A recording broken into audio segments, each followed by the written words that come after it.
Hey, friends. I don't know exactly what to call what I'm talking about right now, but this is more of a podcasty style episode talking about what we have in Destiny 2 right now with my friend Northern Ranger. How's it going, everyone? So I'm going to do a lot of the talking on this first section. This is actually a re-recording, not because of any technical difficulties, but because the flow is much better. I realize in hindsight that these first couple slides aren't that important to go in depth on, but they are worth mentioning. So I'm just going to rip that off. And future versions of this, future episodes, not going to call it episodes, we'll talk about more speculative stuff, but we're focusing on what we have right now, what you can do in this interim period before this next giant update. So topic overview is no more new PvE beyond Pantheon 2, old dungeon gear that could potentially be FOMO'd, PvP's exit meta, and then talking about PvP community vibes like gentlemen's agreements. So now that there's no more new PvE, that means we can free up our vault space from cope, from those items you kept on the off chance that it would be useful in a contest environment or for some specific PvE build, which is valid if you like PvE, but for a PvP player, that's vault space. So the current PvE meta at a glance is that Prism gets everything done, you menu to what you need. Hunter has Grapple Melee, Nighthawk, and Lucky Pants and swaps between all of them in the same encounter sometimes.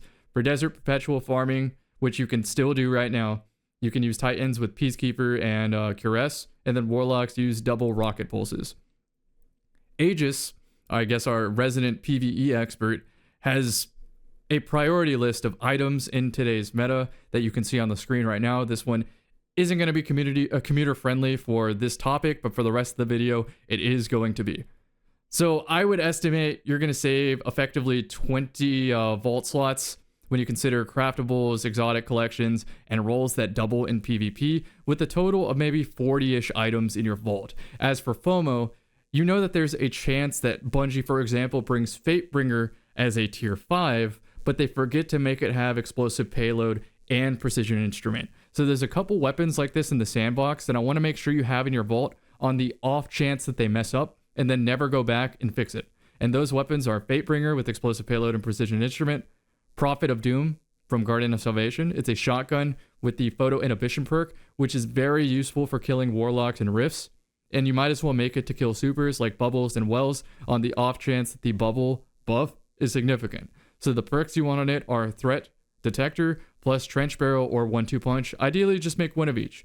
You don't even have to enhance it. Just throw it in your vault. Next gun is Deepstone Crypt Heritage. It's a slug shotgun with offhand strike plus hipfire. And the final weapon is a bow from Salvation's Edge Raid called Non-Denouement with hipfire and Archer's Gambit. Obviously, you go for 576 draw time. Finally, old illegal armor rolls. For contest raids, you would want to have a very high super stat and high weapon stat, so totally valid to still even farm for the rest of PvE. But for PvP specifically, they're not that useful when you think of the new armor sets coming out. At best, you would have a very high weapons and a high melee build, and you would use Gunslinger to artificially boost your weapon stat to get TTK shifts. Like, for example, you could have 190 melee for a glaive, but because you're using the old armor, you also have high enough weapons where you can always 3-tap with a 180 RPM hand cannon. And that's just one example. I'm not even sure if that one exists, but that's the type of creativity you need to make this worth getting, and this one is for sure going away when they change the armor set. Finally, we have to talk about the exit meta for Destiny 2, which is where Northern Ranger and myself are going to have more of a natural conversation that deviates from all the bullet points. So something to keep in mind as we approach the final patch, metas often are dependent on skill level, game knowledge, and loadout mastery. Power creep was accelerated in these last seasons, so weapon perks rarely have meaningful trade-offs. Mentioning all of this stuff in this video because there's still time and hope that it could be hot patched. Which brings us to the exit meta for Destiny 2, a list of things that can attract hate mail. We're going to start with Adagio 120s. Yeah, I mean, they're just there's like 120s in general are just so easy to use, right? And then when you add on top of that just extreme level of lethality as well, it really has turned them into kind of a problem. And it always seemed kind of odd to me, purely because, like they nerfed I think it was kill clip, so that kill clip 120s wouldn't two tap anymore. And then they just threw Adagio on there, and now it's kind of uh, the go-to, I would say, for most people who are in, trials and comp and, sixes as well. Is, I think pretty much everyone goes in there with an Adagio 120, at least in their back pocket. It's the most common thing I see in high level Destiny. Everybody has Yep. one. Yeah. The next addition with Renegades is the B7 pistol. You get 180 weapon stat and it 3 taps because there's a magazine perk called Overclock Heatsink that tips it just enough to 3 tap. Whereas with other 180 hand cannons, you need Precision Instrument. Why that's different is because if you had 3 of them on the same team, you could just instant kill somebody if all of you hit a headshot. But if all of you had a Precision Instrument hand cannon, that person would still be living. Yeah, thankfully I have not run into that particular setup much on PC, but the few times I have, it is extremely oppressive, to be sure. It also pairs with Bakris because it is a stasis weapon. Mm. And I like to have a ferropotent armor set in my back pocket so that if somebody has that specific build, I can just throw on ferropotent and sometimes they don't get to 3 tap me. Yep. The next meta banger here is slug shotguns, and those even got nerfed at some point during the season, yet their pick rate I don't even think changed slightly. Not even a little bit. No. It changed body shot combos with hand cannons, where you body shot with the slug and clean up with the hand cannon. And although it helped, the players at the high level aren't really aiming for the body. They're going for triples, all headshots. Yeah. And plus, I mean, we do have a particular slug in the game that everyone is using that also has, double aim assist perks on it. So it's not like hitting a head with it is very difficult in the first place. Dragon Shadow got an update in the past that added native stability and handling without even activating the perk. So a common controller loadout was run a slug plus a 120 in Dragon Shadow. Also, the 120 kind of shot itself with all those bonuses. But what they do is some maps just aren't built to get slug headshot so far away that it rips your health like 3/4. Then they hot swap to the 120 and can body shot or headshot. Then they get Adagio, right? So when you watch the VOD back, you're like, what was I supposed to do to prevent that death? And there's not really much you can do. Yeah. Yeah, exactly. I Fusion also, rifles, we yeah, don't go have for it it. on the list, but I think it is probably worth mentioning. Big fan of Dragon Shadow, but I feel like the that passive stability bonus is probably too much. For sure. It seemed kind of questionable when it was always known as the handling exotic, you know. Save that Yeah. stability native for maybe something else. Yeah, it was a very odd, yeah, like make it AE or something like that, but it was a very odd choice to be sure. Similar to slugs, there are some maps where you really can't avoid a fusion rifle death. And the next one under that is glaives. Funny, you would think glaives would be a good slug or fusion counter where you block and try to eat the fusion rifle and then shoot them with the glaive and stab them.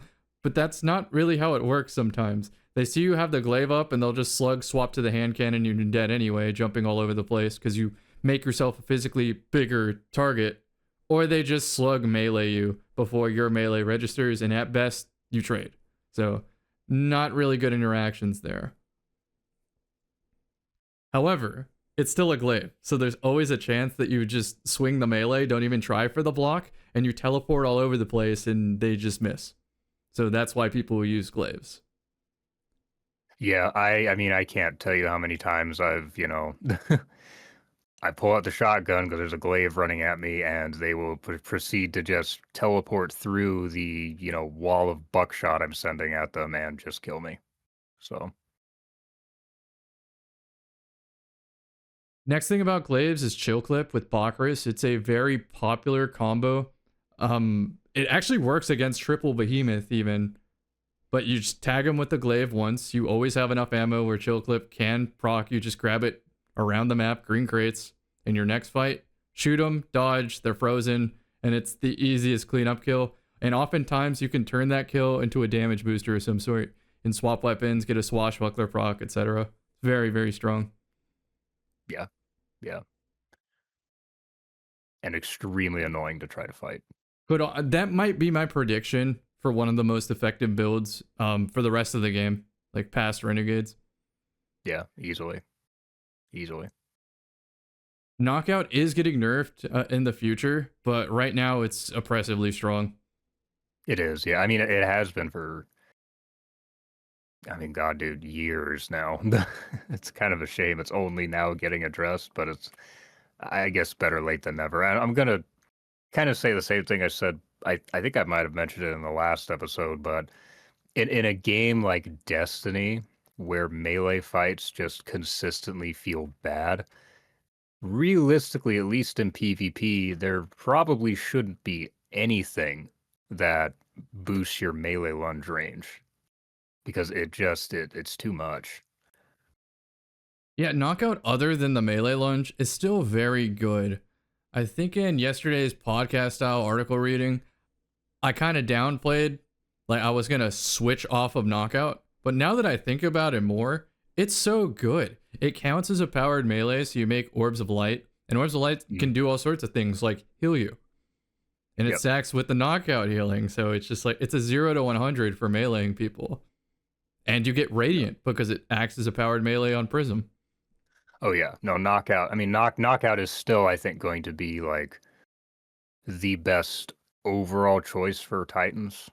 But at least it won't be quite as annoying to try to fight because we measured it once, and I think with knockout proc, your melee range wasn't it something like 10 meters or something like that? I'm not gonna quote that. I don't remember, but Yeah, it was something just insane. Um, and sometimes I think just making something less annoying is potentially good enough. yeah, I'm still disappointed that the other forms of melee lunge didn't get hit with it, but that was definitely the most annoying because of the random getting one hit by Yeah, it. yeah, yeah. Like I would have been fine if they'd hit like combo blow and stuff too, but this is kind of like, well, at least that's one thing off the list. And it's a good start. Like, obviously, this is the final patch, so we can't ask for more, but it's a good start. The melee system isn't perfect, even without knockout. Like, I get No, yeah, super lunged by gunslingers sometimes, and they have no melee lunge booster. It's just, that's what yeah, desync is. yeah. There's a lot of just jank that goes into the melee in this game. So, bows, I have a slide for it, like a bow decision tree.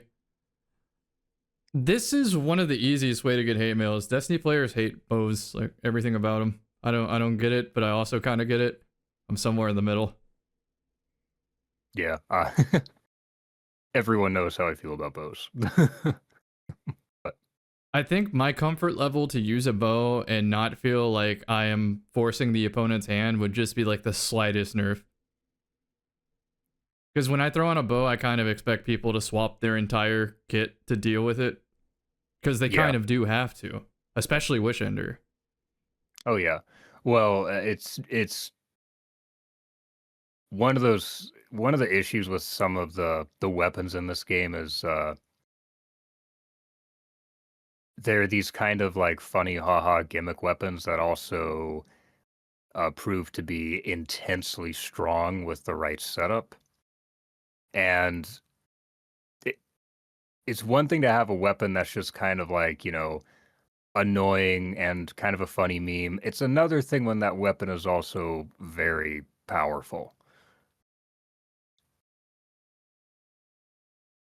Oh, I realized that I edited this chart because it had old stuff that got nerfed, like a swashbuckler bow doesn't one hit anymore. So don't even read the captions. These are just popular bow builds. Yeah. Um, I don't know if it's on there too, but the Strand Hunter bow build also, because like the bow into the threaded spike and all that is just Yeah, yeah, that's such rope a dart. lethal combo. Oh yeah. Oh, I didn't see it there, but yeah. What do they call it? A no sum game where someone's fun is always at the expense of someone else's disappointment or frustration, right? So Mhm. this is an interesting final patch because they do have a lot to do with sentiment. Like, for example, the lightweight pulse rifles got giga nerfed when they really didn't have to be. But Yeah, because they're so prevalent in the middle of the bell curve, it makes sense. Now they'll have more variety to use, maybe. yeah. In a Well, I mean, yeah, we'll similar see what happens. in a similar vein, I think that's why they're not touching string canceling. You've always been able to just rewind your bow for maybe 1/10 of the draw time so that it always hits the hardest and most accurate it can possibly be. And that's Yep. just always been a thing with bows. Now, Yeah. should that be a thing? I don't know. It is like a finesse dexterity thing, don't get me wrong, but it's also not that hard to do. You can do some rebinds to accomplish it. Yeah. Yeah.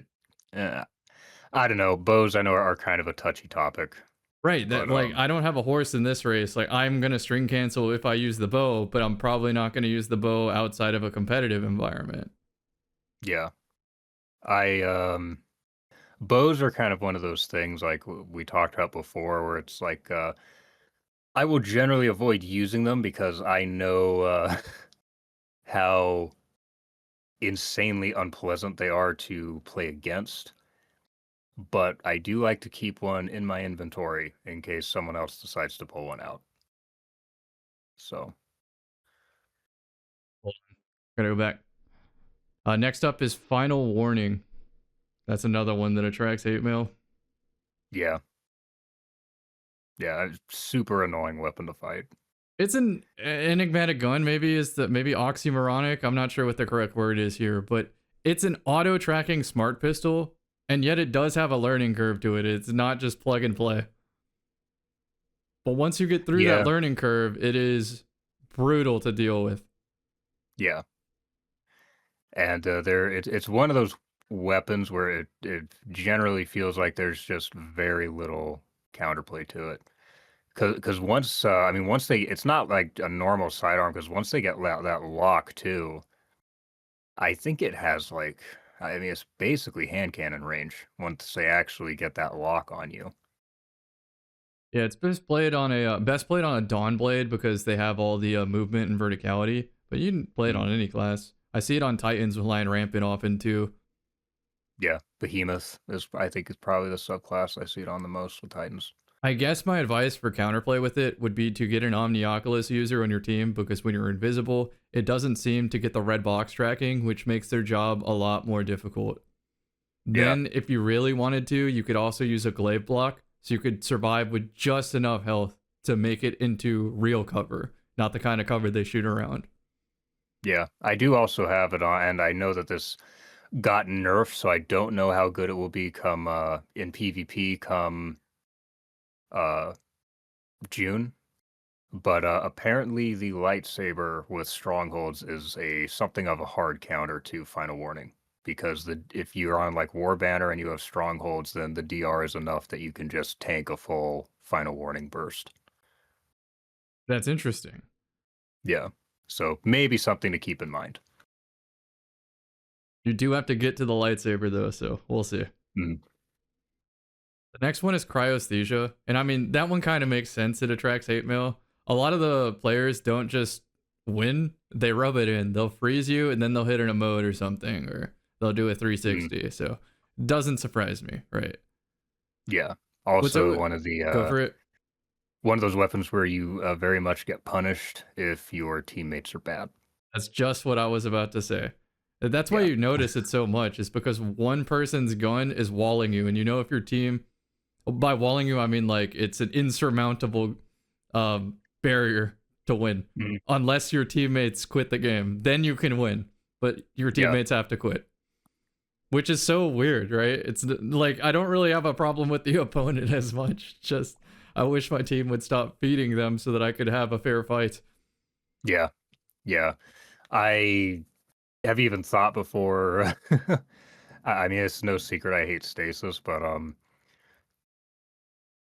I honestly think it's. I wish that we had more counters to effect like freezing, because like for freezing, I think the only class that really has a counter to it is Titan with Path to Burning Steps. I kind of wish that every other class had a counter to that as well. Speaking of counters, Ergo Sum, there is not a counter. Nope. This is another one just like Chill Clip Glaive that I think we just have to deal with until the end of time. Yeah. The only counter to an ergo sum is to run the fuck away. And you can't That's even pretty do much that it. because they third person you, right? And so even if you see the right on the radar, they can also invis while using the sword too. There's just so much they can do. They can Bakris Yeah. with the sword too to double the amount of distance that they're able to swipe. Yeah, ergo sum is a extremely strong weapon. It's a sword, so it can block. Yeah, and it is like just it is super easy to use because you can three peek with it. I know what someone's gonna say. They're gonna say, "Oh, but you got to get ammo for it." That's where you're wrong.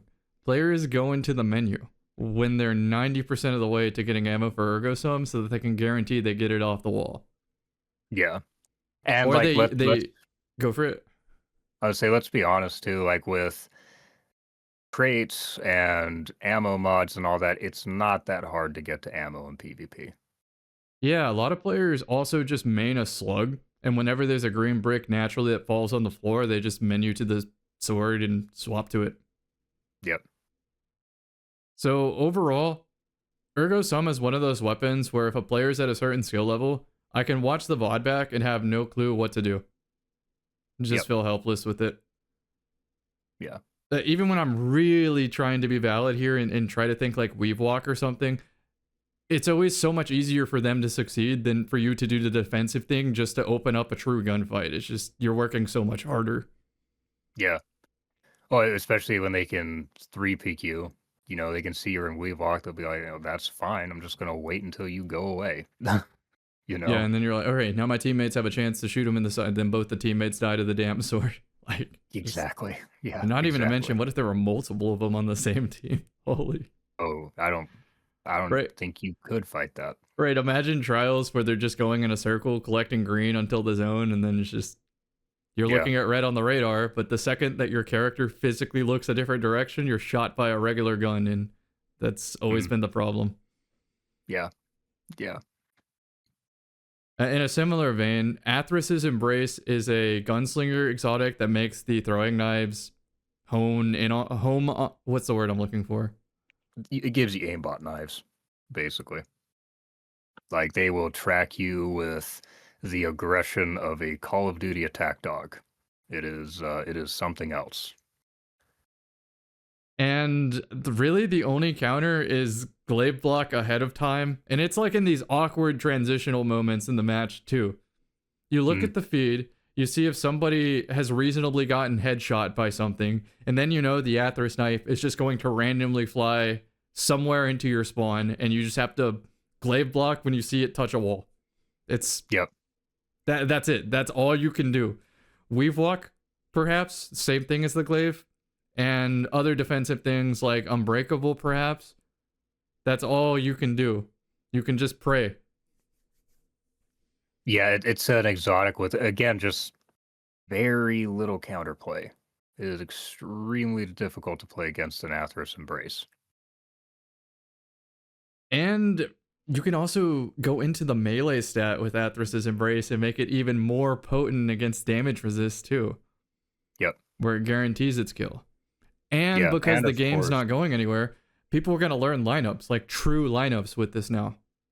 yep. And I mean, you can get Radiant off of that melee and then have like, a swashbuckler weapon of some sort as well. Under Athrus, I put stasis turrets, and this is more my own personal knowledge that I just don't use often. But there's a lot of spots on maps where you can place turrets on roofs. Mm. A lot of lineups you can memorize, and that's when they get pretty degenerate. Yeah. So I don't really see people doing that, but with enough time in the game, you never know. So I do want to mention it here. Like, it wouldn't have surprised me if in this final patch, they just took something like Stasis Turret and said if it hits an out of bounds barrier, it just breaks instantly. It would not surprise me. I think that's probably about the smartest thing they could do with it. Bakris. We already mentioned Bakris Chill Clip Glaive, but it has so many combinations that are potent. The exotic got a buff where you essentially refill your class ability charge for getting kills with an arc or stasis weapon. And Mm. then it also buffs the damage again if you dodge again. So it's maybe one of the easiest clip farming builds in the game for feeds, for seventh columns, and so on. Yeah, and there's so many combos for it too. I know I think probably the most well known one is for sure the spread shot hand cannon into the teleport into the combo blow because I haven't seen it in a while, so I don't know if that's still as much of a thing, but like that was essentially impossible to counter. And then I know that there's like weapon stat builds with Bacchus to make like Grav Spike 2-tap and that sort of thing. Bacchus, there's just so much you can do with it. It is so easy to build into. The crazy part is players that I look up to skill wise, they would run it before any of those buffs just because it was an essential second life, a dodge that worked every time. Yep. And that's all they needed. Yeah. Okay, next is ACD feedback fence. And while it's just a good plug and play exotic, it gets very potent with triple behemoth, where they're building up stacks of feedback fence, and then they behemoth melee shiver strike in and hit you. Mm. The counter to that is luckily Void Hunter, so it's like the most common pick. So all Void Hunter does is just randomly throw a smoke, and if they run through the smoke cloud, it discharges the feedback fence early. So it's kind of an equal battle between the two of them. Yeah.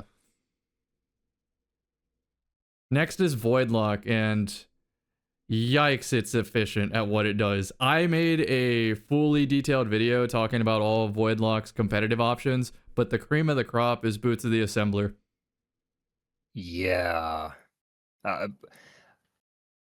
Oh man, I kind of feel like Boots is another thing where I just want to be like, you guys probably just need to nuke this thing because it's so free. Like it's very literally free.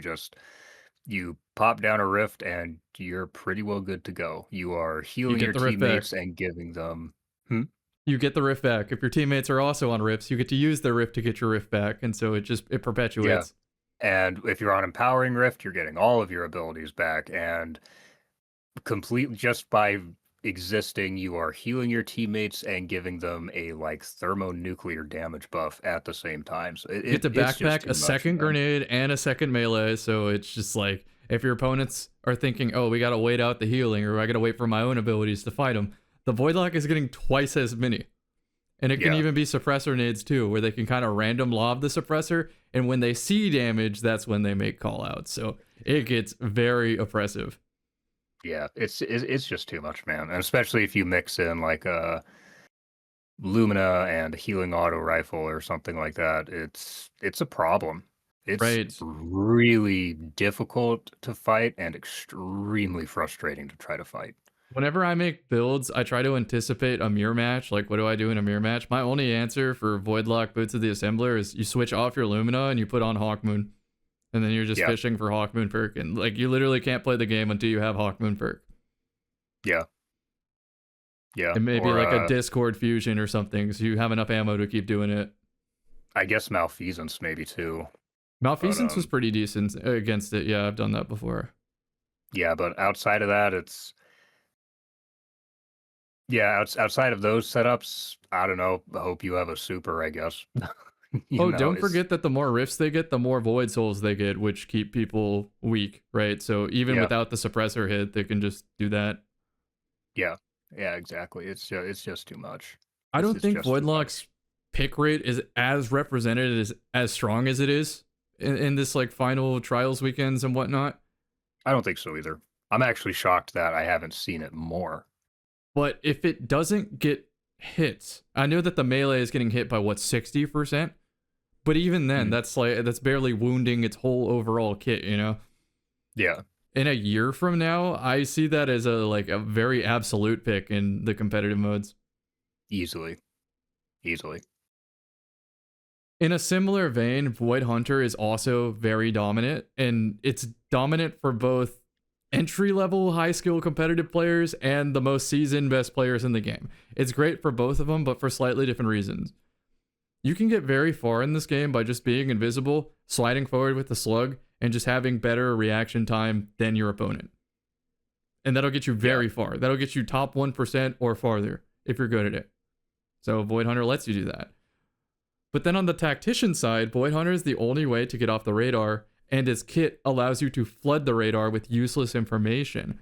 And so by timing that with your teammates' rotations, you can always catch somebody not pre-aimed at you, which allows you to put in meaningful chip damage and take space. So for both kinds of players, Void Hunter is kind of the only way to play the game if the opponents are good enough to look at the radar and aim a gun at a common direction that radar indicates. And most do. Yeah. It's kind of unfortunate because, I mean, we've talked about this many times before, but if you're not playing Void Hunter, then the game just kind of turns into Lane Simulator, which is really unfortunate. And the craziest part is even in sixes where I want to have a more power spiky approach and do cool clips and stuff, Void Hunter is still the option because you get to dodge and make a devour orb at the same time, so that every kill I get is effectively like plus 50 to 150 health, depending on how you build it with all the overshields and everything. Yeah. Yeah. Throw a heal clip Drang in there and you essentially reset every fight by just dodging on the kill. Or Rat King, same thing. Or, I mean, still just, the good old Adagio 120. Yeah. Man. And then you throw Radiant Dance machines on it too, so you can keep just dodge looping. And yeah, it's a sixes machine. Only other thing I think is as good as the 6-shooter Goldie, but they have to wait for a super. Void Hunter's just always that. Yeah. I like that Voidlock can do something similar, and even Titan now with the Mask of the Quiet One to get Devour on demand. But even though Hunter has to jump through one extra hoop, it's like the hoop is on the floor. They just have to walk through it, you know? It's not asking very much of them. Yeah, although I think of the three, Voidlock is probably the closest with the Devour procs because you can get Devour from getting a kill with a Void ability, and so you just 2-tap someone and then throw a melee at them. He can filaments too. Yeah. Yeah. Another thing about Void Hunter is we all think it's the best pick right now, but I don't even think it's optimized right now. I think teams would benefit from dropping a Stompy or a Dragon Shadow and swapping it with an Omnioculus. Yeah. And then using that Omnioculus to feed the On the Prowl from the other 2 to 6 teammates, which is a free proc of that, so that they can perpetuate it and perpetuate it. Also, Omnioculus heals your teammates when you make them invisible. Yeah. And that's not the only one. There's also triple Graviton Forfeit or some combination. There's just so many Void Hunter playstyles beyond just throwing on Stompies or Dragon Shadow, putting in chip damage, and then sliding in for the final blow with a slug, you know? There's a lot more ways to play Void Hunter that might be slightly better, but require a little bit more thought ahead of time. A little bit more setup. Setup, that's the word. I agree. I think we've overtalked on that. Yeah, go for it. Yeah, I'm going to add something to this list here too that I forgot to mention at the time. Dynamo. True. I think Dynamo is way too much right now. It's a non-decision for being comp to run Dynamo, especially on Hunter. Yeah. Dynamo also works without line of sight, like through a wall. Yeah. I mean, I know people always point fingers at Hunters, but even the buddy who I do OQ trials with, he mains Warlock and he also runs double Dynamo. I do Dynamo on Stasis Warlock, or I guess Strand Warlock, now that you can do the same thing. Yeah, Thruster Titan too. It's just that's something where I really think like that really just needs to be disabled in PvP and just turn it off and leave it off. It's just too much. Well, the alternatives to Dynamo are hands-on or the grenade kill one, right? That your ability melee or your ability grenade yield super energy. The thing is that works on Titan Knockout, which can see like Prism Titans ripping supers 2 or 3 rounds earlier than you think. Yeah. Void Hunter is about to get a new melee ability, so if Dynamo is hit, they might swap grenade or melee for their super energy gains. The final Mm. alternative is the Siphon mod, which requires double kills. And even in equally skilled matchups, equally skilled opponents, I still think those little orbs add up because you're not going in saying, I'm going to get a double kill. Double kills just happen. You might be having a team fight and you just happen to get the two final blows, and that little orb on the floor is everybody's, and it adds up. And if everybody has the capability to do that, it's just more super for your whole team. Oh yeah. I mean, I've seen it happen plenty of times in trials matches. You know, me and my buddy will both be just, putting in damage, and then the fight goes on long enough that one of us just, wipes the whole team. So, Also, for 1v3ing, those double kill orbs are so important where you dodge and then get a kill for the first orb, but you get the second kill quick enough for it to act as a double kill, so it makes another orb. Walk over the yeah, orb, get all your health, and now you fight the third. yeah, exactly. You could do this while getting shot at too, so Mhm. and just brute force out TTK them before they get their third hand cannon shot off because you have Adagio and they don't. It's Yeah, if you throw powerful attraction into there as well, right. it starts to get a little insane. So I know that hunters have the best of everything going for them, but I still think Voidlock is pretty damn close to it. Yeah, Voidlock is it's crazy, man. It a very different sort of purpose, but still just so strong. Gonna shift gears here and move on to explosive payload. Yeah, Even on the Rose that takes 4 shots from Banshee, you'll still get hate mail for it. Even though your time to kill is slower, they don't care. They just want to be able to shoot back at their opponent. yeah.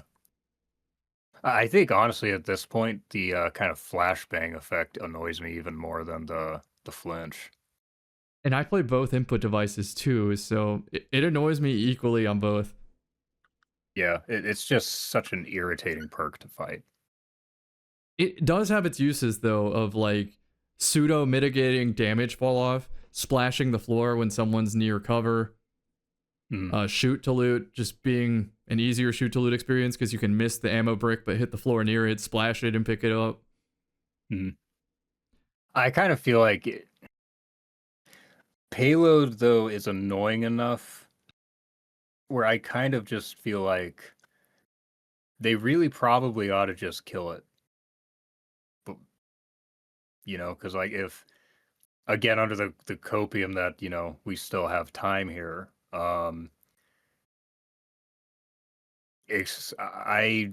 I know personally, at least I do not want to be fighting explosive payload for the rest of Destiny's existence. Now You this know, is it, a touchier sentiment subject because this does affect the speedrunners in PvE. It's one of those rare Mhm. ones where yeah, they would just not be able to shoot at a pile of ammo and have it register. It's not even like their aim. It's that for whatever reason, explosive payload just lets the perk work. Oh yeah, no, I'm talking like PvP specifically. Like essentially, I would say PvP just essentially make it a do nothing perk. No flashbang, no flinch increase, nothing. Rose is coming back, so people don't have to. People can't sit here and be like, "Oh, but the EP Rose is all I have." Not anymore. It's not. Go get a new one. You know. Right. Yeah, Sunshot's also a 150, so if you build into the weapon stat, you can make it a 3 tap.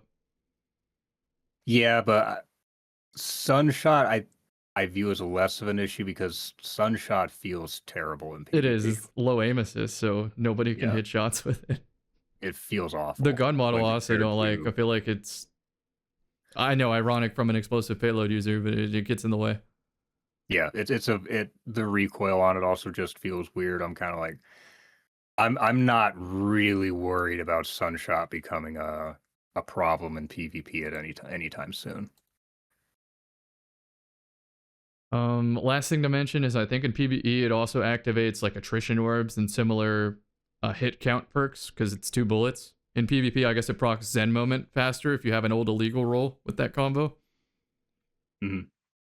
Although I'm not sure about that in PvP. I thought that was debunked, but I could be wrong on that. Oh, okay. Well, then don't say what I just say is fact. We'll fact check it. Yeah. Again, I could be wrong. I'm sure someone in the comments will let us know, but I would always prefer to be skeptical about things we aren't like 90% on, you know? yeah. Yeah. Like for example, they said they fixed ferropotent working with Stag and stuff. I've never tested it yet, so I'm not going to tell you if it does or doesn't until I test it. Yeah. Yeah, I don't exactly. trust the patch notes. I will always do the test by hand before I commit a play session to it. Yeah.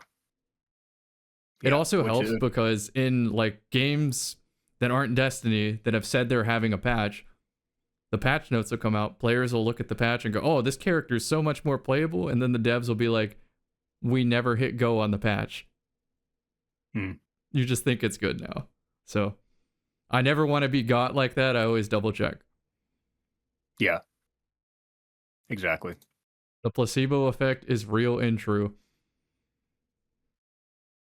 All right, we have here heavy weapons, and the outliers are bitter end and the two-shot rockets. I guess heavy linears were in this too. Oh, a huge one that I just now thought of because I experienced it yesterday and had the game sense to still call it is eager edge swords and wave frame swords don't appear on the heavy feed. Like it doesn't show the Yeah. purple ammo on the HUD. Yeah. So you know if the I opponents pull like if there were four people standing around heavy and you only see one purple brick on the HUD, that means two or three players have an eager edge sword, and that's your problem now. yeah. I I really just wish that heavy just wasn't shared, honestly. Yeah, It save just us I a feel like long discussion here. I'm there too, man. I hate that it's yeah, shared in sixes. it just creates too many issues.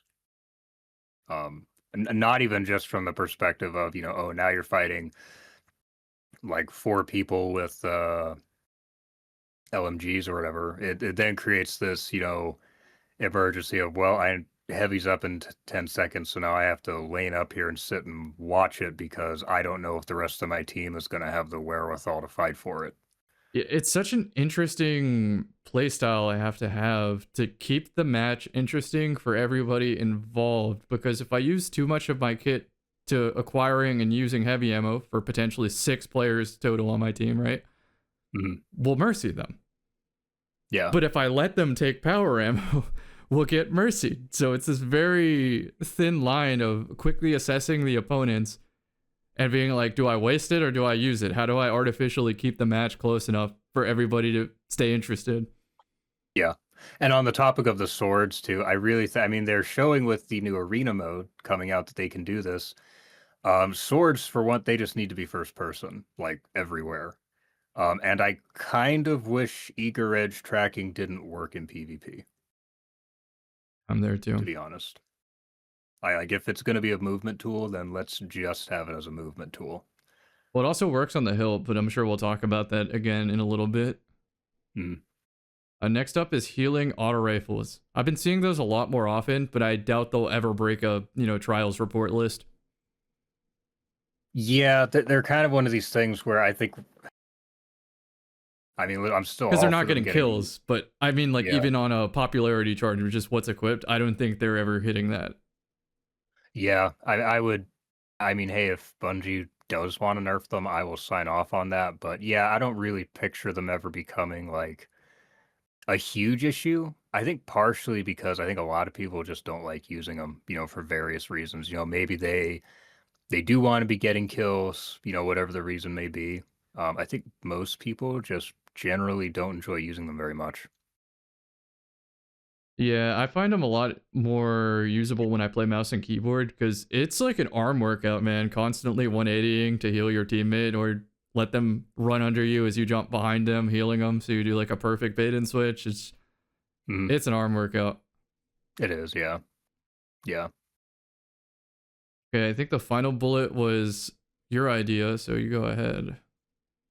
Yeah, so just sourcage of just free damage, just pretty much all across the board. So like in the 3.0 system, you had radiant dodge,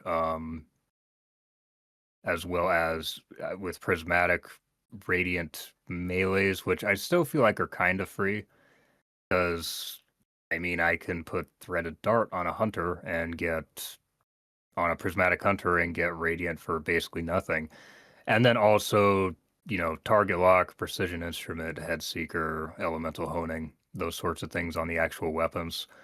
I just overall, I think that there being so many ways to just give yourself free damage has been detrimental. And on the flip side, I think I would probably also say the same thing about, the number of ways out there to give yourself just free damage resistance, with like plus 40 barricades and that sort of thing has also been detrimental. I think overall it's just been um, bad for the health of the game. And as we talked about on weapons, when you have these sorts of perks, it's kind of like, well, why would I use anything else? Or I mean, with Adagio getting nerfed on 120s, it's just we're all using precision instrument again.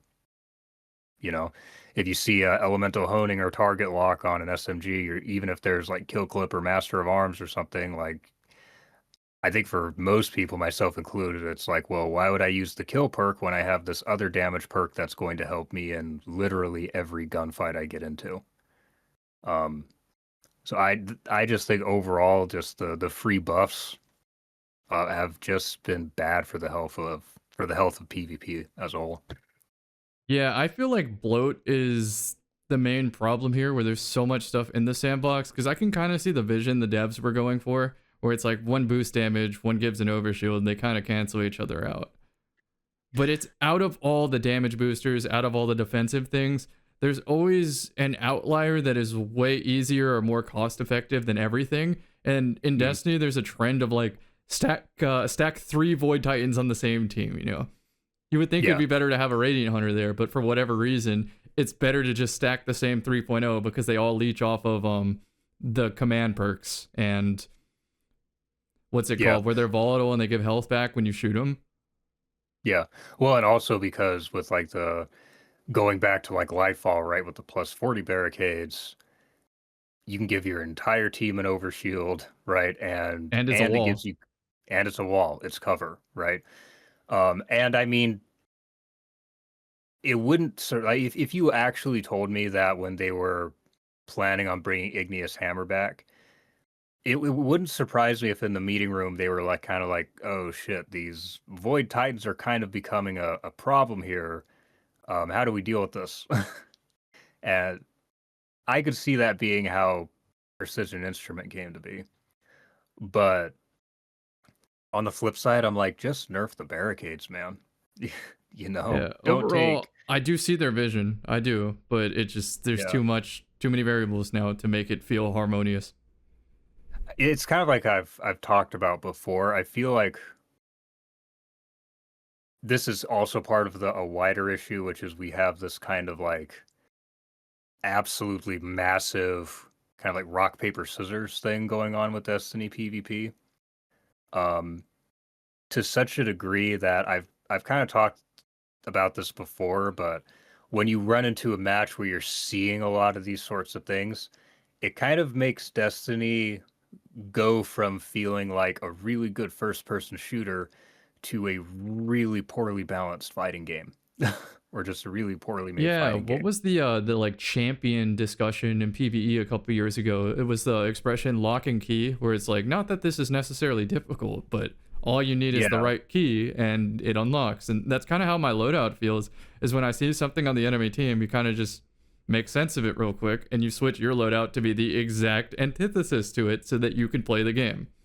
Yeah. And just sometimes you don't have a choice, right?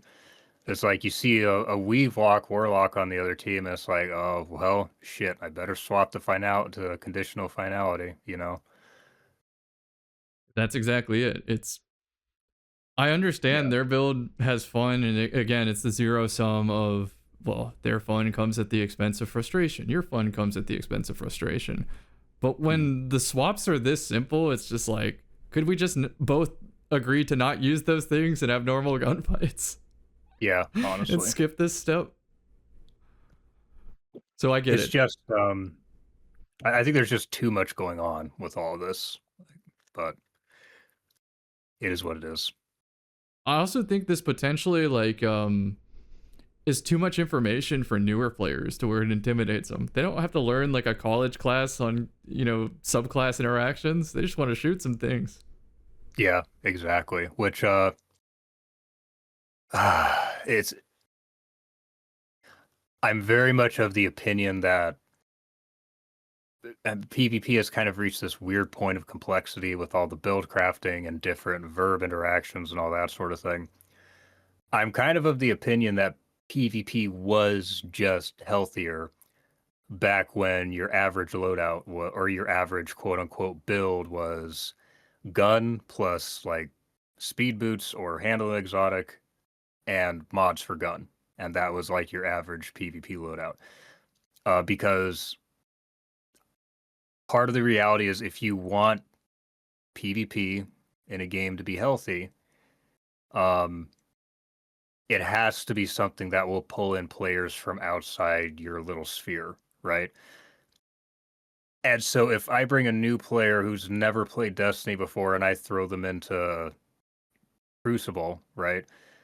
All of a sudden they're running into all of this, weird shit that they've never seen in a first person shooter before and they have no idea how to counter it. And then I start trying to explain it to them and they're like, actually, Well, they I play think I'm just detective going to every go back. death, and there's no wiki Yeah. or something to look this up. There's no death cam either.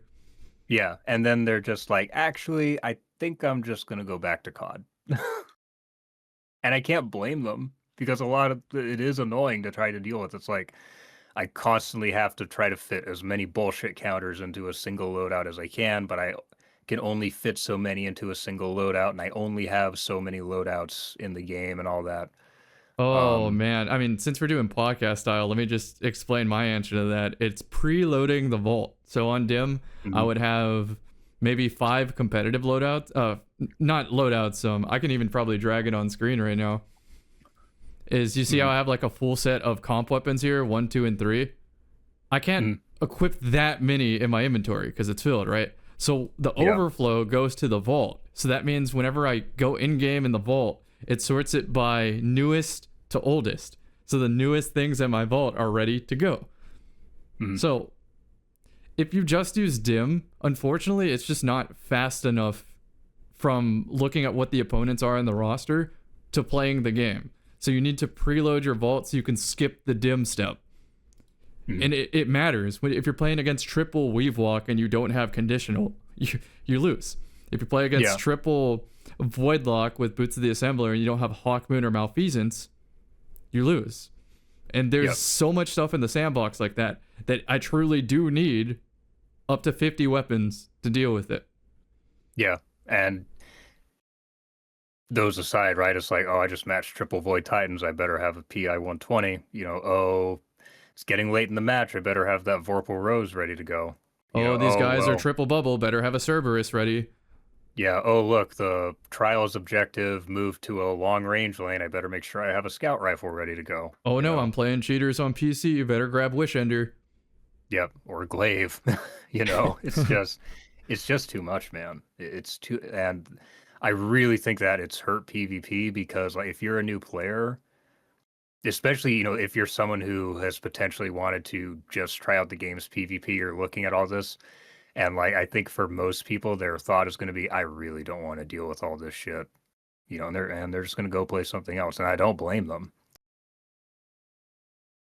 Yeah. I think people need to remember that. Oh, you cut out there.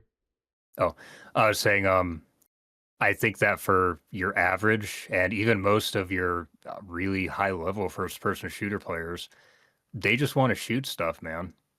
You know? I like that you brought this up, and this is kind of a natural. I was hoping this would happen, right? I didn't want to just read off the slides. Yeah. Halo is easy to understand, right? Mm, That's an arena shooter, arena style shooter. And even that is just too much for this generation of gamers right now from what they come to expect. Also, maybe the games are just not as popular, but that's the reason. It's the learning curve. They enter those games, and people who've been, shooting as an extension of their hand for the last 10 years are in the same lobby, and it just feels insurmountable, right? But then you have a game like Destiny 2, where you have to learn a college course worth of interactions to also compete with those players that have been doing it for 10 years. Yeah, and it's just, and I don't know. I mean, at the same time, I'm kind of like, I'll see a lot of those players go into like Fortnite and build a 5-star hotel faster than I can blink. But so I don't know, man. I still think at the end of the day, I think most people who are looking to play like a first person shooter do still just kind of want to shoot stuff. And I think that's part of why we've talked about how in some ways it seems like um gaming, at least within the realm of shooters, is almost coming back full circle in some ways. Yeah. I think people are maybe kind of starting to get sick of having to deal with all the various gimmicks and all the other baggage that comes with a lot of these other genres. And I think we're kind of coming back around to that point where people just want to be able to load into a game and just have gunfights, you Oh, know? and the injury here is that we got a firing range in the game, but there's no PvP option. It's all PvE. Granted, you can get a lot of your answers there, but there are some where it requires you, a friend, and probably a third friend to test interaction. Yeah, I feel like that would have been relatively easy to add, right? Like just have an option here. It just It's spawns just so a feature. guardian in there. There's so many features there, right? Like you would have thought that Yeah, would have been a priority. just it just spawns a guardian in. Like it couldn't Even have been an enemy that that's hard to hard add, right? coded to be like a guardian, just something that gives you something you can like 90% trust. Because a lot of these I mean, questions, to me, it's not worth the 5 minute loading screen to guess. So I kind of just figure it out by vibes in yeah, I PvP as it mean, happens even naturally. just give me a just some random enemy that has the same health as a guardian, so I can test TTKs and that sort of thing. It doesn't have to be anything crazy. I'm not saying you have to have like a guardian and a guardian with an overshield and a guardian with frost armor and then a guardian that can pop a well of radiance. Just to give me a guardian that I can shoot. Yeah. I mean, I like that we have private matches though, because it really does save a lot of the learning curve for the very important things in the sandbox. And it Yeah. also lets new players have that opportunity, which Marathon doesn't have those things, which has been one of my complaints with the game. Granted, maybe that's Which, by design though.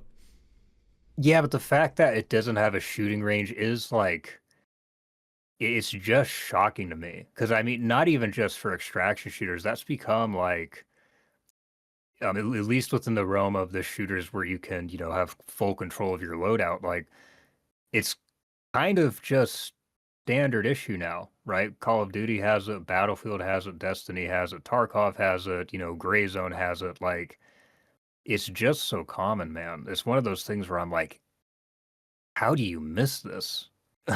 You know? For sure. And I was getting into it in Marathon too. I would do the like sniping another player so that would be in the same lobby. And I Yeah. was learning all sorts of things that the game doesn't show you, including It was, what triggers sound cues and how yeah, far away do they dissipate. that was the only way you could test it. Right. And so it's like, why would I want to invest so much time in this game if I can't be absolutely certain that my invisibility is working as, Well, described? especially when your gear is at risk, you know? Yeah. So, I believe that covers this section on things that attract hate mail. Which, yeah. by the way, I didn't mention this at the beginning, but like, it's only us for the rest of the game. Every time that you're unnecessarily an asshole, that is potentially one more player you push away from the game, or you're creating another asshole. And Yeah. with enough of those, And player base dwindles. I would remember too, like Destiny's future right now is still very unsure. I would imagine that just because of all the noise that's been made, we'll probably see some new players coming into Destiny with June. Think long and hard before you do anything too annoying that might drive those players away, because you will be shortening PvP's overall lifespan within Destiny 2. And I don't want to make it seem like you can't use anything on this list. You can. You can use it all on the list. Play how you think is fun, but expect there to be a real human reaction on the other side. No matter what you use on this list, off this list, just anticipate that. Yep. actions have consequences. So just And in uh, some games where the keep balance that is in bad mind. enough, again, this is end of life, so we're dealing with gentlemen's agreements here. They might Mhm. just refuse to play with you. Yep. Or they might just uninstall. So, Let's talk about meta-defining hood classics from Renegades. We touched on conditional finality, but that was essentially the lock and key for the game when we had a triple bubble, triple well meta, if you remember. yeah, I mean, conditional has, I mean, obviously it was like, especially in trials back through Lightfall, it was like you have conditional or you're not playing trials. And conditional has still now. I do think there are other shotguns that are just better at being shotguns, but as a bullshit counter, it's kind of hard to find something better than conditional. It can kill supers, weave walk. It can deal with a lot of the, really annoying shit that you run into in this game. So And I the think fun that is kind of fact, the main thing that's kept it relevant. agreed. The fun fact on conditional is it's considered a solar weapon even when you use the stasis shot. So you can Mm, put like stasis siphon on your helmet and make orb double kills from the shotgun. And it also yep. makes it so you can essentially have triple unflinching on your chest piece, and you benefit from both the shotgun and the primary weapon. Yeah. And there's a lot of little Yeah. things like that with the solar sandbox where conditional finality just fits like a glove. Yeah. Especially with, I mean, remember too, with Igneous coming back, you have that solar mod synergy too with both Igneous and conditional, you know, just something to keep in mind. Next up is Chaperone, which lately I've seen significantly more than conditional. Same with Inquisitor. Yeah. I mean, slugs are just kind of the shotgun meta right now, and I would say those two are easily the best slug shotguns in the game. How much are you keen on the sprint debate in Halo? Have you ever You seen know, those videos where it shows you like how maps were before and after sprint, how it just kind of like widens and stretches out maps to account for you getting places faster? yeah, I'm kind of, and granted, I was like growing up during, when Halo was still like I don't know, relevant, I guess. I was definitely like more of like a Battlefield and like a COD guy, but on that topic, I'm fairly impartial because, I really, I had fun in Halo 2 and Halo 3, and I had fun in Halo Reach as well when we had Sprint. So So, I bring this up to talk about the importance of the three on the box because mm, it's a clean slate to balance the maps around the equipment, yeah, around the builds. Because there are some places on maps where if you know there's a chaperone in that vicinity, it's just not an option. there are maps where the entire map feels like that. Right. And so it doubles down on like, well, how do you realistically deal with that? The answer has always been radar manip, so you can have better than a coin flip to win your next Mm, engagement. Of yeah, course, they I can mean, counter by doing the same thing, though. So, yeah, it kind of becomes this annoying game of chicken when that happens too. exactly. So, I always wonder if, like, future Destiny game, if we can start getting some map stretching, map widening, verticality increase, and so on to Mm. account for these just death zones on maps where if you know they have a slug or a fusion, it's there's nothing you can do. It's over. I remember um, abilities too, even right when you have these just, especially on maps like Cirrus Plaza or what's that god awful one that was also in Destiny 1, Exodus Blue. Um, you can turn whole areas into just death boxes, right? It's Right. just The best example I give is like if the hallways were a little wider and more stretched out, you would have to skill shot grenades. You couldn't just throw like a solar flare or a vortex grenade in that hallway and it cover the whole hallway. It might cover a mm, third of the hallway with a bad toss. So you'd have to be more precise with it, more intentional. yeah. I think the first point I realized that this sort of thing was going to become like an issue was when Subclass 3.0 came out, and I had just kind of at this point barely started getting into trials. and I was playing with a friend of mine, and he said, "Hey, put on Axiom bolts. I'm going to show you something." And it was on Dead Cliffs, and we were three stacked, and every at the start of every single round, we knew, of course, where the enemy was coming The from because fastest they place would. they could possibly get to leave their spawn. Yep, Yeah. we would all throw Axiom bolts down there, and every single time, without fail, it would kill at least one of them. You know? That's kind of what I'm alluding to. So Yeah. that is why Chaperone and Inquisitor are so good, because you've run out of room to run away. Yep. Exactly. Okay, Hawkmoon and Teraba, this is like another reason why there's a meta, is because if you visit the death zone, you die. So stay out Mm. of the death zone and build up Hawkmoon or Teraba before you enter it. And that's kind of Yep. how people have played. Yeah. Wait until you have fuel for the lawnmower before you push in. But Yeah, yeah, and Hawkmoon is kind of funny because I think there was someone else who described it perfectly. I can't remember who it was, but they basically said that the great thing about Hawkmoon is that Hawkmoon actually performs, or rather, the better players you play against, the better Hawkmoon performs. agreed. I think it's going to be a Yeah. staple in the rest of Destiny's lifespan, where it is potentially the number one weapon Oh, forever.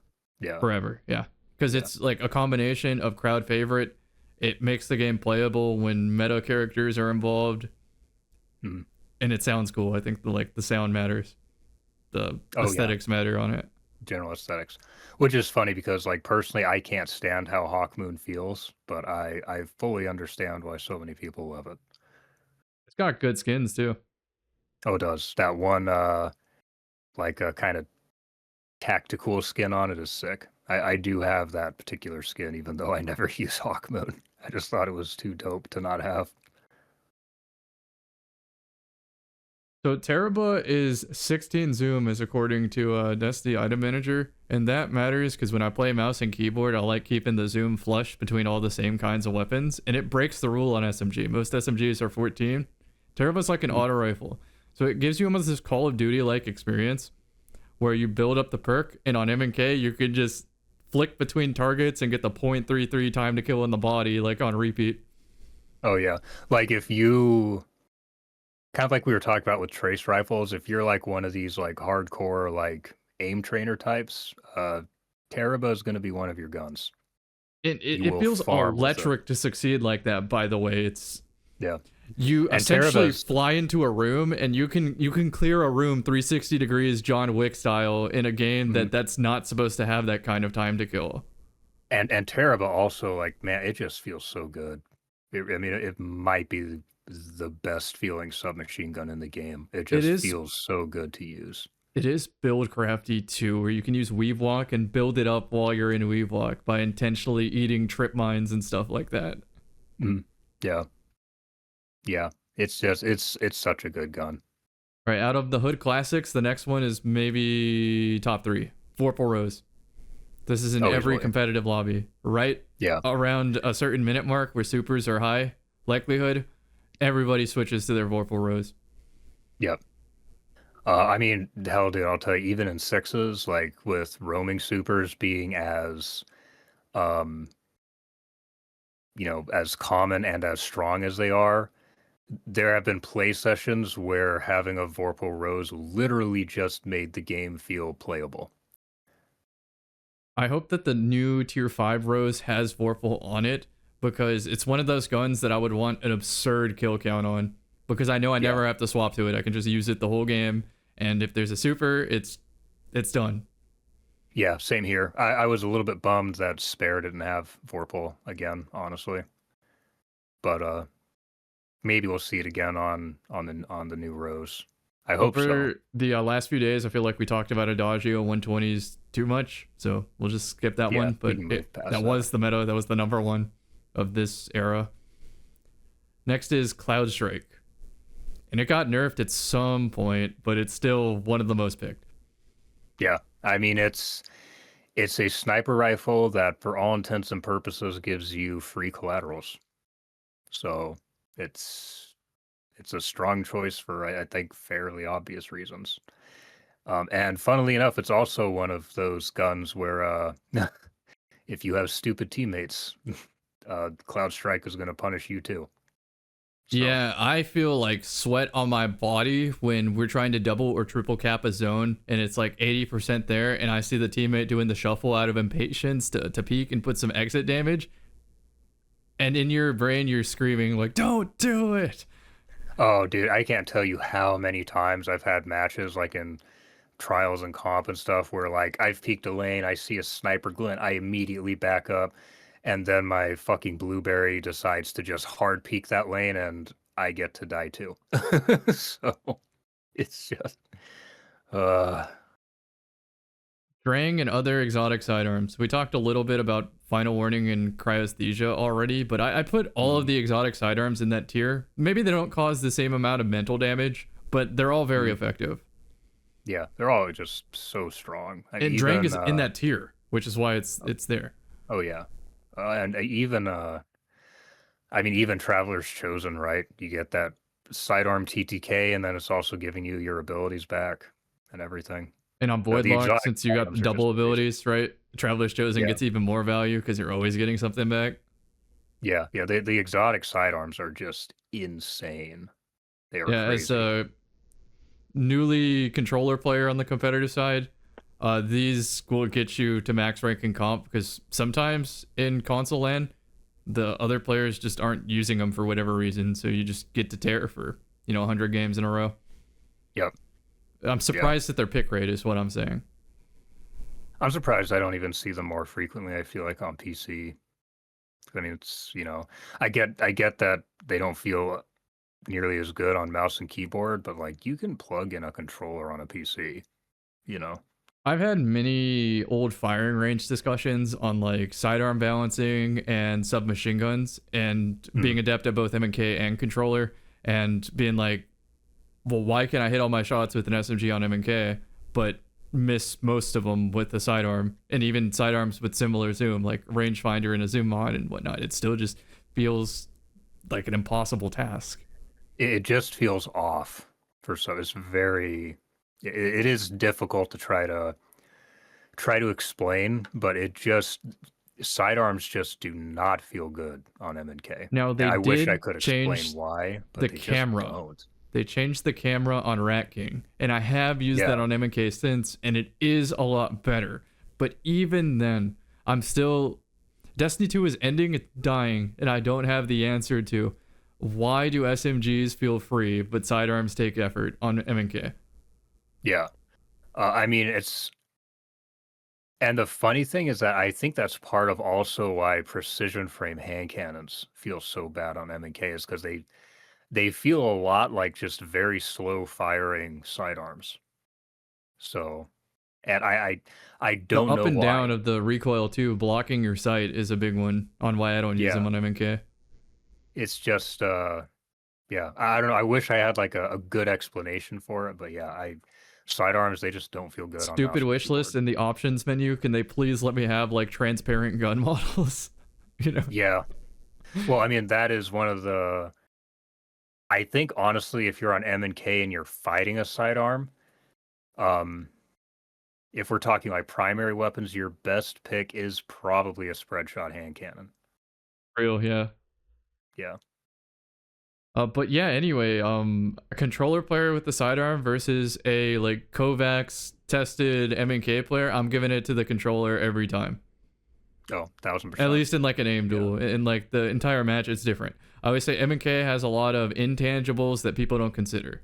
Like you're Yeah. able to snap your camera and bounce a grenade in a certain way where it delays exactly how long it needs to, and controller just Mm. can't even make half of that distance in the same time. Yeah. Yeah. A lot of intangibles. My favorite one is the power of the short hop, where you're jumping to a destination, you're still getting there just as fast as you'd normally get, except every time you're in the air, you're able to scan the room left and right and get Mm. an idea of what is happening while still getting there as fast as possible. On Yeah. controller, you just can't do that. And so when I say M&K versus controller there, I'm talking in an aim duel, not the whole Mm. match. Well, also in Destiny, I mean, some subclasses are just completely different animals on M and K, right? Behemoth, Strand Hunter, Solar Yes. Warlock. Strand Hunter you know? especially. Strand Hunter Yeah. is the goat on MNK. Yeah. I think we'll do a subclass tier list here shortly. It's a good idea. Next one is Wish Ender. We already talked about that. That's kind of like an anti-cheater choice, which Yeah. makes you wonder what about against regular players. It's still very good. Very, very Yeah. good. Yeah. It's thankfully I haven't run into it that often, at least on PC, but Wish Ender's still it's still very strong. It's When still I a play very against strong triple weapon. invis players, sometimes I will pull it out just to keep tabs. Yeah. Because being Yeah, able to that's have not a that bad idea either. confirmation of is this manip or is this a player? Mm. Even with good game sense, you get it right most of the time, but there's always that little bit of doubt as the match That's goes another on. weapon where it wouldn't be a bad idea to just have it in your back pocket. Next is Boots of the Assembler. We already went crazy on this one. I hope that it Mm. gets a hit. Yeah, me too. This is one where I think also PvE players lose something valuable, but I think they're fine with this one. I don't think it affects speed. Oh, dude, I can't remember the last time I saw Boots the Assembler in PvE. It's because of the healer LARPing, if I'm gonna Yeah. be honest, where you want to dedicate your entire PvE session to being the healer of the raid group, and Mm. it does a very good job at that. But in PvP, it is degenerate. Yeah, it is. Absolutely. Next meta defining hood classic is scatter grenades. At some These are point, they getting a one hit. hits. Yeah, they are getting nerfed in the future. They got nerfed Mm. again at some point. And even what remains, the husk of what remains, still the best ease of use risk reward choice. Yeah, overall, just still for the strongest grenade, just as like an overall pick. It's still S tier. I think we can move on. Chill Clip Glaive, Bach Race, I already mentioned. Like, it Mm. beats Triple Behemoth. It potentially beats Cheaters. Might be one of the strongest loadouts in the entire game in the future. Yep. Like, maybe top 3 with Hawkmoon up there. But the thing is, people have to go farm this, so they have to know it's Yeah. there. Yeah. I also saw a lot of rapid fire scouts with precision instrument this last season where people Mm. would swap to it when you're at a hand cannon distance. Yeah. Um, I'm a little bit surprised these didn't get hit sooner, to be honest, because people I remember kind of first started catching on to these. Like it took a little bit of time, but I remember people did start first catching on to these back in Season of the Witch when Crota released and Fang of Ryut had PI on it.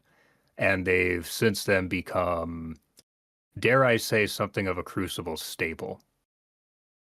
Very There much are so. there are some maps where if you are playing against a PI rapid fire scout and you don't also have one, the match very literally feels unplayable.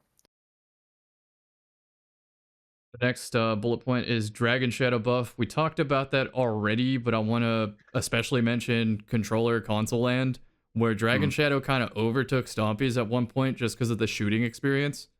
But at the yeah, end of the day, Stompies did one very important thing for console land is the jump is better, so you can break people's ankles better. You can jump so fast that their melee whiffs, and yeah, you ultimately live more often with Stompies. But for some builds, Dragon Shadow was the only way for some guns. yeah. I think the handling is fine. I think the stability was just way too much. Yeah. Should have gave it to some other deserving exotic. Yeah. Last bullet point is Weave Walk Glaive. It got nerfed. Used to be able to instantly glaive out of leaving Weave Walk, borderline canceling the animation. And I just Mm, tested that before I hopped on this call.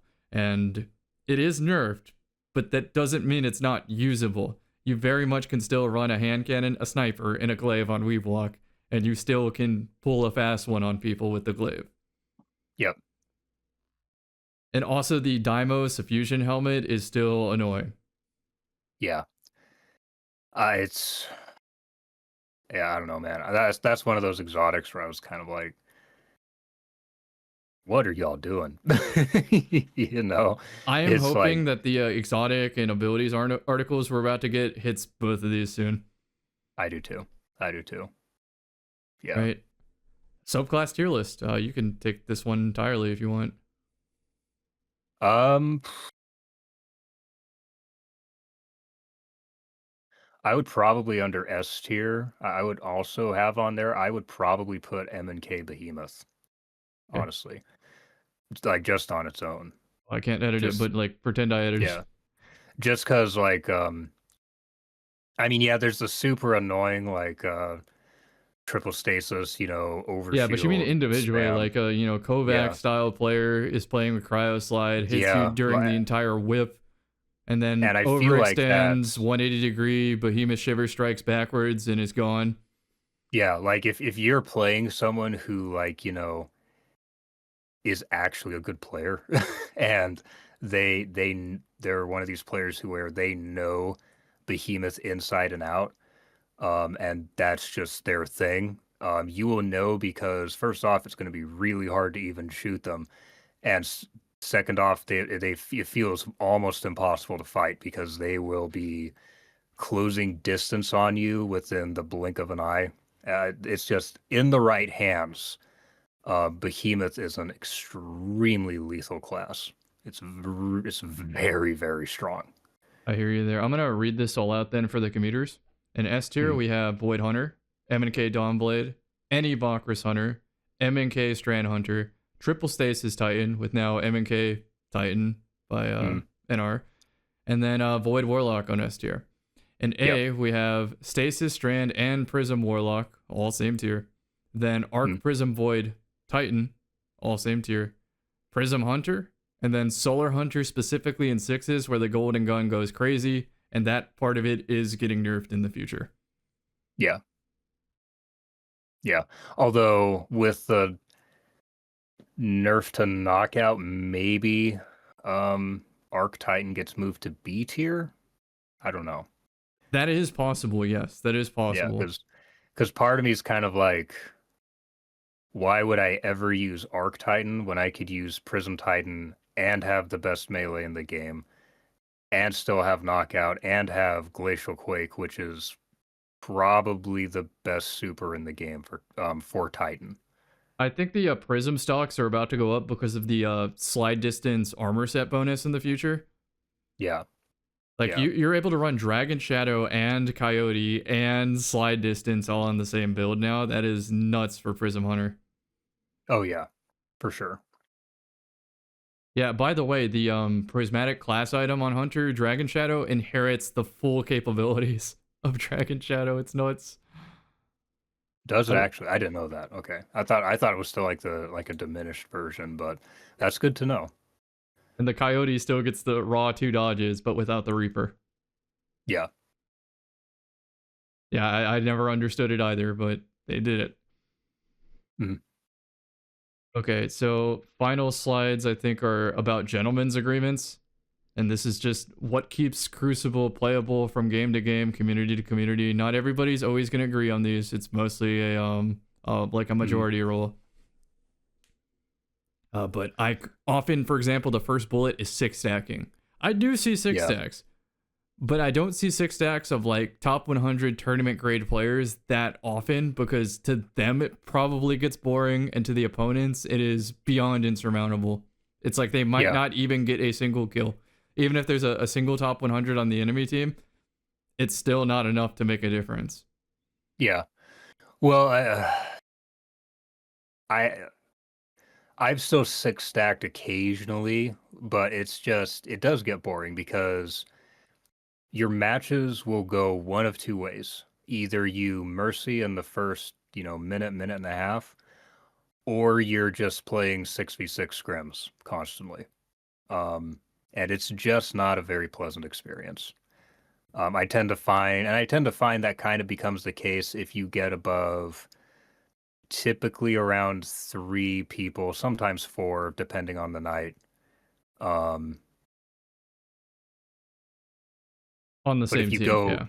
yeah, if on the same team, if you get beyond that, then your matches start to just generally become unpleasant. For me, once I start getting a certain amount of firepower that goes beyond 3 strong players, is we have to start really self-refereeing. Don't use your Mhm. super. We don't go as crazy as like don't cap the zone, but I gentleman away power ammo as much as I can. I try not to call Yeah. out at all, even if I Or at think the enemy a team is doing it. Okay, the one call out I will make is when heavy's coming up. For sure, for sure. Because But that's like just so because that I don't want that used against me. exactly. But Yeah, so kind of a line there. There's a lot of little things like that. It's different from group to group, but more often than mm, not, people find that in high skill six stacks, you just run out of opponents. yeah. But also on the gentleman agreements for, another one I would say is maybe we put away the light machine guns when heavy comes up. Maybe we keep the rockets or the GLs, but maybe the LMGs go away. you know. Yeah, as the player population gets lower too, I find them to be more noticeable. Just a law of Yeah. numbers, I guess. But you would think with more players, more people would play with their friends. But no, as the Yeah. population gets lower, they just don't have the same solo impact as they do. So naturally, they pair. Yeah. Yeah. And also honestly probably just so that they have someone to talk to during queue times. I don't want to But vilify this one either because it's a very normal thing to do in a video game. You shouldn't be mm, considered a villain for playing with your friends, even if they're considered strong players. yeah. Yeah. Like even back in the day in old Halo, I probably went like 1 in 30 in big team battle, and for all I know, there's an organized team on that other end. I didn't notice the Yeah. difference. I was going 1 in 30 anyway. Well, this again, it just kind of comes down to what we were talking about before, especially, we'll see people for this update. We're seeing people coming back to the game. We're probably going to see some new people coming in. If you want PvP to remain, playable, at least match-made PvP, to remain playable for more than the first few months, then think long and hard about what you're doing when you queue control, is all I'm going to say. Yeah, because there's definitely a difference between self-refereeing, trying to keep the game interesting, not artificially close. There's a big difference between artificially close and interesting. Yeah. Artificially close is purposely not capping zones, still using hard meta, but getting triple the amount of kills. Yeah. Keeping it interesting is using something weaker so that the gunfights feel closer, Yeah. and so on. And you know exactly what your own personal amount needed is. You do have a good game sense to appraise an opponent or an opponent's team and make a decision off of that. Mhm. So, yes, if you can think of the other player there, that population overall will last a little bit longer. Yep. What else was I going to add there? If I think of it, I'll come back. The next bullet point is sword hilts. And at some point, I was definitely a proponent of this because I just played to win with the game in front of me. But again, as you kind of lower down in the player population and other people also get good at the game, you eventually hit this like stalemate where the game's not as interesting, even if you're Yep. doing everything in your power to win. Yeah.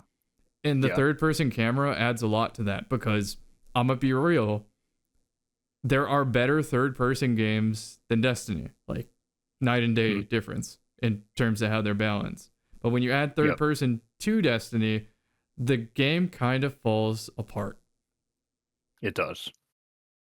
It does. And I've made guides in the past, like optimizing the fun out of Destiny, having the least risk with the most reward, the biggest toolbox possible to win. So when you watch a VOD back, you know how to win.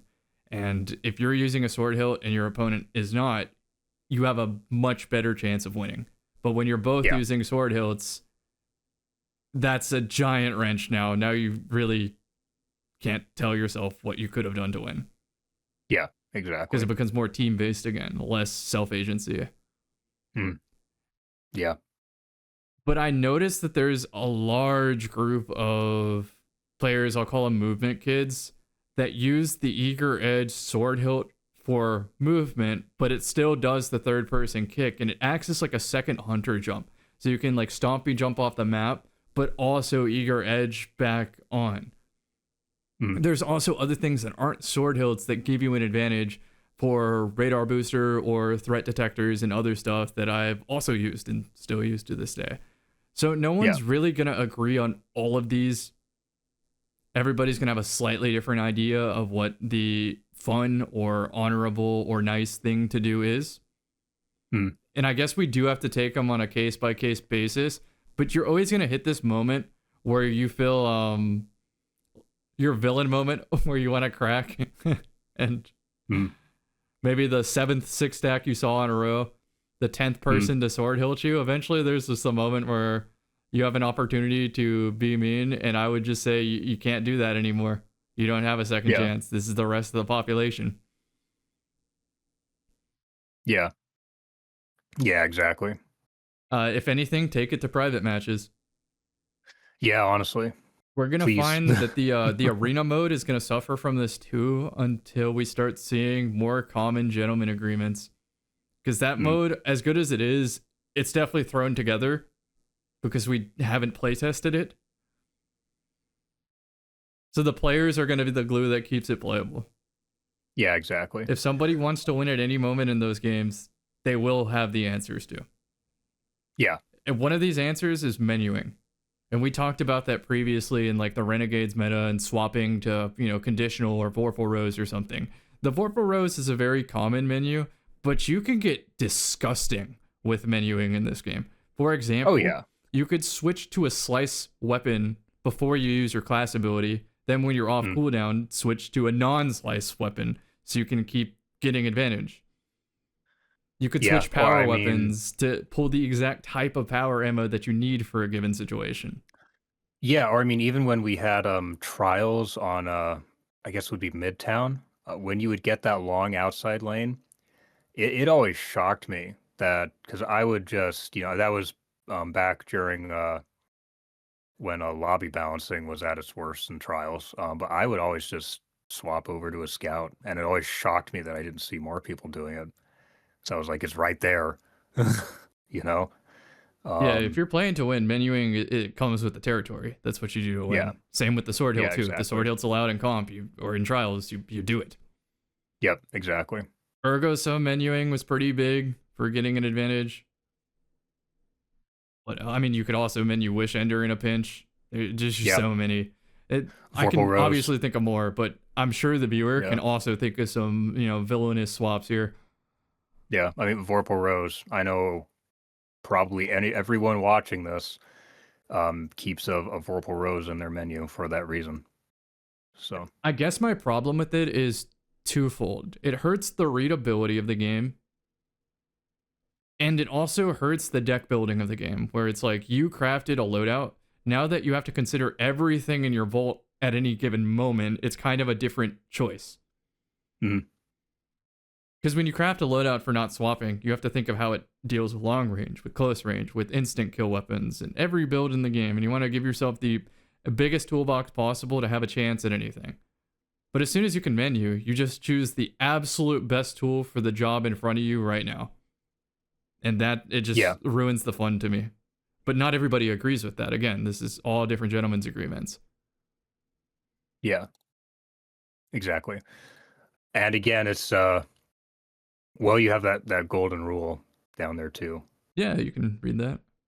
Just all that it was basically, start by avoiding using or generally I will start by avoiding using things that I would not like to play against, but I will swap to it if someone else decides to pull it out. Yeah. And I would also say another one is keep it in the game as far as like trash talk and everything. Yeah. You Yeah. don't need to harass somebody on social media, just like keep it in the game. Yeah, exactly. Okay, next slide is Rumble free for all a good experience? Is it a Nope. good playlist?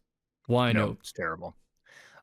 Pretty much everything that we had listed here. So first off, it's and granted, like you were talking about, this could change with the Vex buff coming.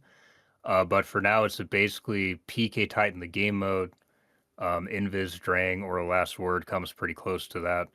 And then there's AFK macros, collusions, Zim and Cronus are just all over that mode. Um, no streamer mode, like you mentioned, heavy ammo. It's just bad, So man. the two And ones like they can't immediately understand is collusion, meaning two people in the same Discord call queuing Rumble at the same time to purposely gang up on someone who is in the lead. yeah, And yeah, then no exactly. streamer mode is I know that player, I know how they play, so I'm gonna make sure that I use my super on them so that they have a chance of not winning, even though it also makes my chances of winning go down. They just do it to spite somebody. Yeah, So having a yeah, streamer mode, makes it playable. yeah, exactly. But it's just, I don't know, man. And granted, I've never been the biggest fan of like FFA style modes, but there have been games where I've liked them. But Destiny is definitely not one of them. I used to spin all day in free for all. Yeah. But then I started seeing the AFK macros more often, and then the Zimmers. And because they Mm, were of similar skill level, it was a massacre. I'm talking like the other four players in the lobby probably didn't get a kill. No skill based yeah. matchmaking. And so at that point, am I actually fighting an opponent or am I on patrol and they're on patrol? And that's no Yeah. disrespect to the other four opponents in there. They don't have a chance to play. Like I'm killing them off of the spawn. They don't even have a chance to move. Yeah. And a lot of people It's would also look at that like I know funny that we just talked about gentlemen's agreements and something, but mm. that is playing the game mode in front of you playing to win because Well, you're I'm just gonna setting up the spawn kill and there's a way to break it. There's like a tangible way to watch the VOD and know how to disrupt these things to give yourself the highest chance of winning. So and I'm breaking a just gonna farm is the skill set of Rumble. yeah, and I'm just gonna break this in here with this too. Spawn farming is literally always how free for all modes have been played. So Arena you have shooters in literally general. yeah. So you have literally had decades to learn how to deal with this. That's all I'm gonna say. You know. And also, Rumble is a game mode where the heat in the match changes based on the situation. If I'm in Yeah. the lead, someone is way more likely to spend resources to make sure I'm in the spawn screen. Yeah. Whereas if they're fighting somebody who's in last place, why are you using resources when you can save them for first place? And so on. Or power ammo comes Mhm. up. Like the guy with power ammo, I might use my super on the power ammo guy because they're going to get 5 kills with it and they might get the lead because of that. There's a lot of little Yeah. variables there. So that's why I do like that game mode is because like the game sense side of it is so interesting. But with the sandbox and the effective skill-based matchmaking, it's just always been a bad experience to me. Yeah. I just Now, flip side, let's say skill-based was really strict. Well, then what happens is you have something that should be like a kill 90% of the time, but then you get that little lag spike. yeah. And that one lag spike turns into power ammo and a super, and it's just like it's such a Or bad it feeling. turns into like turns into a mini extraction shooter and people just start trying to rat each other constantly. Yeah. So So free for all might be something that I would do on a stream of vetted players, trustworthy players, where we do even more than 6-man rumble. mm, Although spawn killing is more common when the lobbies are overflowing, they also break very quickly because of everybody's proximity. yeah. Yeah, So it's I true. actually like having more people because there's less time for everybody to get to full health and you're never safe at any moment. Yeah. Forces a bit more movement. Yeah, it also makes some of the maps flow a little bit better. Mm, So I wish that there were more modes, maybe like King of the Hill, maybe more centralized power ammo and so on to mm, promote movement away from these spawn killing traps. mm.